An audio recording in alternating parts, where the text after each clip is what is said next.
Hi, my name is Davi and I work at the Delay Studio.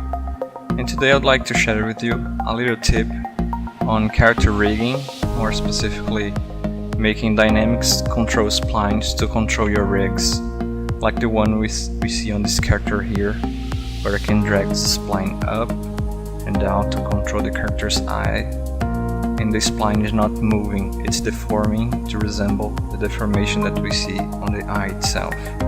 The same thing with the lower eyelid here. So, to do it is quite simple, since 3ds Max 2017.2, if I'm not mistaken, we have a new tool called Spline Morphs that allow us to morph a spline based on other splines. So what I'll do here is apply the modifier, select my targets, and now I can deform my spline based on the targets that I have here. So what's needed now is to wire this controller position to control also the amount of the target that we are aiming at. But the problem is that if we wire to the Y position as soon as we move, the spline will move and also deform. We don't want it to move. So how can we do that in 3ds Max? Quite simple, to be honest. You know, 3ds Max controllers are based on a paradigm that allows us to use them as layers. So the first thing you do here is to freeze transform this object here to zero it out on exactly this place. And now you can proceed to to connect through wiring the position of this spline to its targets. So I just reload here and I reload it again.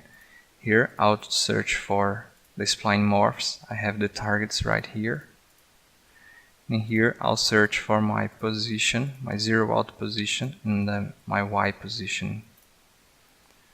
So this one will drive the target number 1.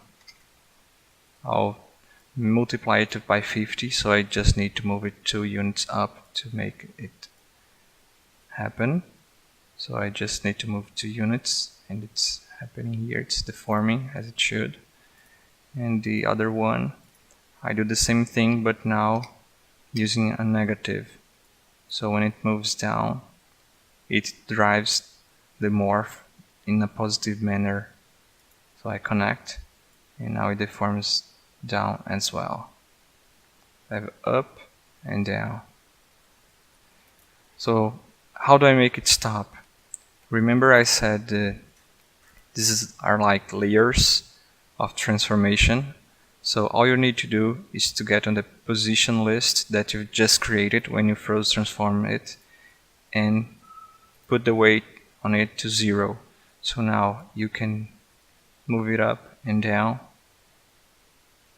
and it will just deform, not move in any way. And you can see on the track view as well.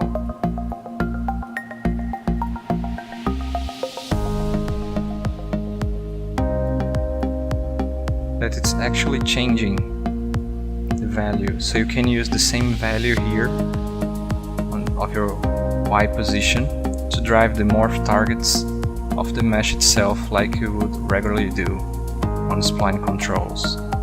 So this is the tip for today. Hope you learned something and have a great day.